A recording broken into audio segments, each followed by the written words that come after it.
चुनमुनिया देखा किरुन जुनू बाज पैजनिया माई के चरनिया देखा। बात अच्छी है ना। आज साक्षात मैया रानी के दर्शन हो रहे हैं सभी को, हो रहे हैं ना सभी को। यहाँ से खोल के मेरी ताली के साथ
नहीं ना चलेगा। कहते हैं कि आज की रात भक्तों में एक संताप नजर आता है कि नहीं? कि आज की रात भक्तों में एक संताप नजर आता है। एक तरफ झांसी की रानी तो दूसरी तरफ महाराणा प्रताप नजर आता है। महाराणा प्रताप वाला ताली भी तो होनी चाहिए ना, ऐसा होनी चाहिए ना। हम एक बार इनसे ताली बजवाएंगे तो आप लोग हार मान लीजिएगा, हार जाइएगा ना। एक बार इनसे ताली बजवाते हैं फिर आप लोगों से।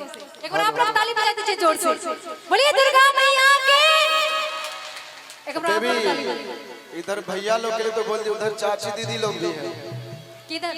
उधर दीदी लोग हैं, उधर चाची दीदी लोग। हाँ, उसके लिए एक लाइन कहना चाहेंगे कि छोटी छोटी बातें भी कहानी बन सकती हैं। छोटी छोटी बातें भी कहानी बन सकती है और हमारी माता बहनें चाही तो झांसी की रानी बन सकती। क्या बात है, वह जोरदार ताली हो। झांसी की रानी है ही ये लोग, लेकिन आप लोग अपनी कमी नहीं दिखा रहे हैं, कमी आप लोगों में है। एक बार सभी को उठा करके बोलिए सच्चे दरबार के, बोलिए दुर्गा मैया की। और कहना है कि आइली पूर्व दिशा से मैया रथवा सजा के। ताली के साथ आप लोग नहीं ताली बजे हैं, मतलब आप लोग नहीं बजाइएगा, ये लोग ताली बजाएंगे। उठाइए आप लोग, सभी को उठा लीजिए और मैं गाऊंगी और आप लोग ताली बजाइएगा, ठीक ना? कहना कि आइली पूर्व दिशा से मैया रथवा सजा के खोजा तारे मलिनिया निमिया झुलवा लगा के चौका पुरा के बैठल, चौका पुरा के बैठल हो तो नहनिया मुँह चुनमुनिया देखल, मुँह चुनमुनिया देखल किरुन चुनो कनिया माई के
नवरात्र ऐसा दिन है कि हम लोग सभी एक साथ मिलकर नाचते गाते हैं।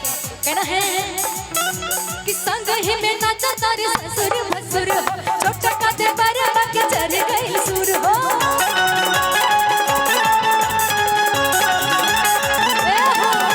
कि संग ही में नाचा तारे ससुर भसुर, छोटा का दे बरवा के चढ़ गई सुर हो।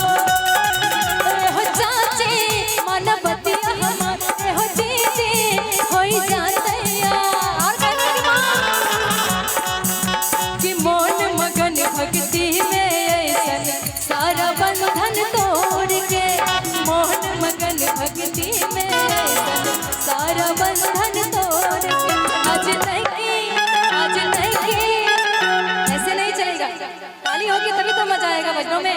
उठाइए तो पर सभी कोई और कहना है हो आज नहीं की बहुरिया नाचे, ललकी चुनरिया ओढ़ के।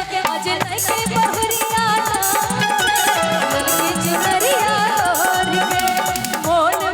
भक्ति में ऐसन सारा बंधन तोड़ के, मोन मगन भक्ति में ऐसन सारा बंधन तोड़ के। आज नहीं बहुरिया नाचे, ललकी चुनरिया ओढ़ के। आज नहीं बहुरिया नाचे, ललकी चुनरिया ओढ़ के।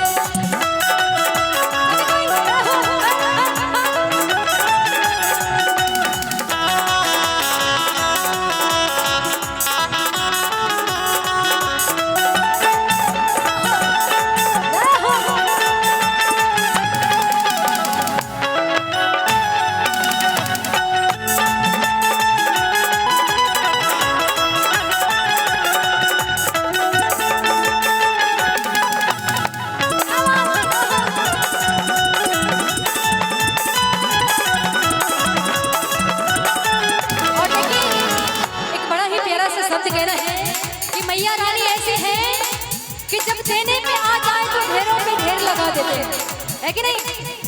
आप लोग मीठा मीठा बताइएगा। कहना है कि मैया रानी जब देने पे आ जाए तो ढेरों पे ढेर लगा देते हैं, और जब लेने पे आ जाए तो पाँव से लेके सर तक की चमड़ी उधेर लेते हैं, है कि नहीं? और कहना है कि माँ कि एक घड़ी आधा घड़ी आधे में भी आता, हमारी नाम ले ले सब कट जाए पाना।